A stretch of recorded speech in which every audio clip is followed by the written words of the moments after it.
死んだよ。死んだ。死んだとも。きっと君も死ぬ。藤吉村にようこそ。気の毒なお兄さん。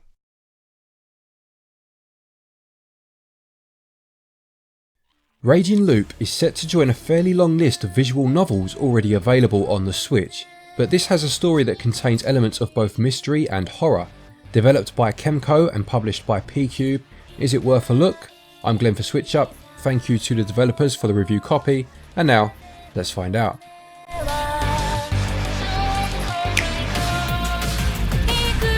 The story of Raging Loop sees you take on the role of Haruki. He is out riding his motorbike when he becomes quite lost. After receiving directions, he learns of a small settlement not far from his current location called Yasumizu and decides to make his way there. Unfortunately, on the way he manages to crash his bike, although he is found by a local of the settlement, a young woman named Chiemi, who brings him back to her apartment. Now this is all within the first 20 minutes of the game or so, and things soon take a dark turn as the settlement's inhabitants begin being killed off. Each character's paranoia begins to reach fever pitch, and the story reminded me very much of John Carpenter's The Thing in this regard, but also had elements of An American Werewolf in London and The Wicker Man in terms of the almost cult-like movements of a small residency and their behaviour towards outsiders. What the story does do well is drip feed enough of this intrigue to the player to keep them invested in what might come next, so that even when the more mundane aspects of the story are being explored, such as new characters being introduced or just a heavy amount of exposition needed to be delivered, you do not lose interest. In fact, Raging Loop does a good job of developing its characters from a very early point. The main character, Haruki, has some quite humorous internal monologues about his current predicament, and his thought process and judgment about other people he meets make him quite a likeable lead from very early on. Slowly, more serious events start to unfold as more is revealed, and story-wise, it's up there with some of the best visual novels I've played. Its mix of humour, tension, horror, suspicion and poignancy at times is well balanced. Even when it was more filler-based, the characters were interesting enough that I enjoyed the banter, and when it got serious I really wanted to know what was going to happen next. It was quite a fascinating mixture of mystery and horror, as the elders almost declare their own form of martial law, using folklore and tradition as guidance, as they try to decipher what's going on, who may be causing it, and whether they are even human. It's quite the character study as well on the worth people will place on the lives of others when trying to save their own, and how quickly morality can crumble and ulterior motives can surface as people attempt to manipulate others to save themselves.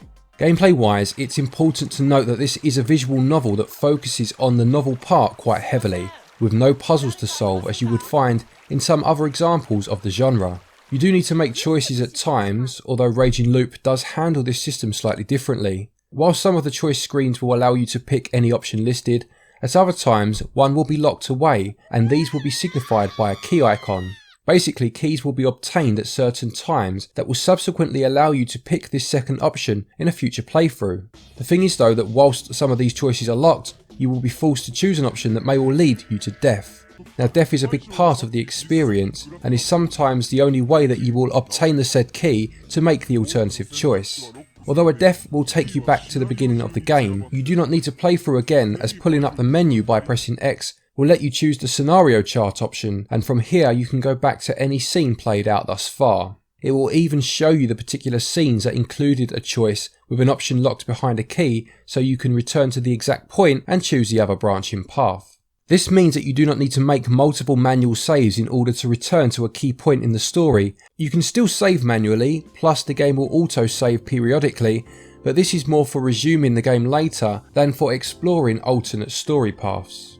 It's an interesting system. I liked the idea of keys that kept certain paths hidden. Although death was still inevitable most of the time, leading you to the newly acquired key to rejoin the story at an earlier point and experience it from a different perspective and ultimately a different outcome worked quite well. Because of this, there are long stretches without any decisions having to be made at all, meaning that interaction with the story is minimal at times. It's not a case of your decisions influencing your playthrough, but more a case of seeing the story play out and then literally being given the key to change one decision that you weren't able to first time around, and watching how the story would have unfolded from that point onwards. I really enjoyed that each time you unlocked a new path with a key, your character retained his memories, giving the game a Groundhog Day feel rather than you just choosing an alternate path and discarding everything that came before it. It meant that the story took on a whole new aspect the second time round. It was less a murder mystery this time, and more about your character using the knowledge they had obtained to prevent the events from happening in the first place. You also got to interact with characters that got less development on the first playthrough and learn more about their story. From a storytelling aspect, it's very clever, but it does limit things somewhat from a gameplay perspective. Plus sometimes it did feel that you had to play out a bad path, knowing full well you'd get killed, but would then be awarded the key to unlock the good path. At these times the whole point of the key system felt a bit too arbitrary, a little too much like extra padding. Raging Loop also includes a feature called Revelation Mode, which takes effect after you have completed the main story. This will include additional information that was kept from you on your first playthrough that may describe events in better detail. What it didn't include that I would have found useful was a log of each character with a little information on them, such as which family they belonged to, as when multiple names were being used in a single conversation, it was difficult to keep track of who was who at times. All of your control options are behind a press of the X button, and as well as the ones already mentioned, you can also skip scenes, load a previous save, or reread any recent dialogue from here too. In handheld mode, the touchscreen is utilised for moving the text along, and you can call up the menu by swiping the screen. Gameplay serves up some interesting ideas with the key mechanic and receives 14 out of 20. Whereas the story benefits greatly from this mechanic and tells a fantastic tale on a number of levels and scores 18 out of 20. When it comes to the visuals, things are a bit of a mixed bag. The hand-drawn style of characters is quite nice, and so are some of the still images that play out in the background in certain scenes. I also liked how the backgrounds were mixed up at times, with some having a painted look to them. Personally though, I was not a big fan of having both characters who were conversing displayed on the screen at the same time, both staring at you, the player, as they were meant to be talking to each other, as this just broke the immersion a little for me, and I do prefer when you assume the role of one of the characters, with the other on screen looking directly at you. I just feel this method works better in visual novels, or a method such as in Hotel Dusk, where characters appear on screen one after the other and stare off centre, as if looking at each other, just bringing them to life a little bit more. It does show one character occasionally, with a second character appearing as a headshot at the bottom of the screen, but in general, the aforementioned method is used and doesn't really work in my opinion. On this same note, the character animations were quite lacking. Usually a character will have a few poses that they will cycle through, just to give the impression of movement and gesticulation as they are talking. In Raging Loop, this is restricted to facial animations, which makes characters look a little stiff, and some of the faces are quite awkward at times too. There is gore in the game, it does contain horror themes after all, and for the most part it is dealt with in quite an abstract way. The screen will fade to blood spatter whilst the writing describes what it is you are seeing, or a dead body will be put out of focus. One of the characters remarks at one point that what you don't see is always scarier, which is certainly true, and I think it was a wise choice to keep things vague visually at these times and instead let the words do the work.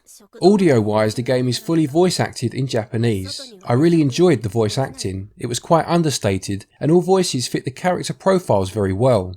The music ranges from calming to quite heart racing at times, and ambient sounds are also used in places. There are two main problems with the music though. The first is that it will transition from something quite calming to something that isn't at all in an instant without any real change in the circumstances of the story, almost as if the music is just in a random playlist. And the other is how abrupt the music loops are. It's very jarring, and although the music in and of itself is okay, it isn't handled very well throughout the game. Individual character voices can be turned down or off if there is one that grates on you, and the same can be done with both the background music and the sound effects. Visuals are well drawn, although a lack of basic animation harms the overall effect, and they score 14 out of 20. Whereas the audio all sounds okay, but is used at odd times, plus it has that irritating and abrupt loop, and also scores 14 out of 20. Raging Loop costs £24.99, €29.99 or $29.99, and I can see and completely understand why some people may balk at this price, especially if not a fan of visual novels. In all fairness though, you would pay £10 these days for a cinema ticket, and the 90 minutes you'd spend watching that film wouldn't even see you done with a prologue in this game. Plus it's a lot cheaper than some of the other visual novels on the Switch. Having said that, it's not as interactive as some of the other examples in the genre, so just bear this in mind if you are interested. Raging Loop has a physical edition that comes with an art book and is currently being sold on base.com for around £26, which is a very reasonable price. fans of the genre will certainly get their money's worth, and it scores 15 out of 20. To conclude, Raging Loop tells a very interesting and engaging story, and one that is certainly not over when you receive your first ending. In fact, you could argue it only just begins at that point. If you are interested, then let me just stress one more time, this is very much a story first and game second. The gameplay aspect comes from the fact that you will go back and change the story later, a bit like a choose your own adventure book. If you enjoy visual novels, this is highly recommended, or if you are looking for something a little different this Halloween and don't mind a slow burner, then this could be an interesting option.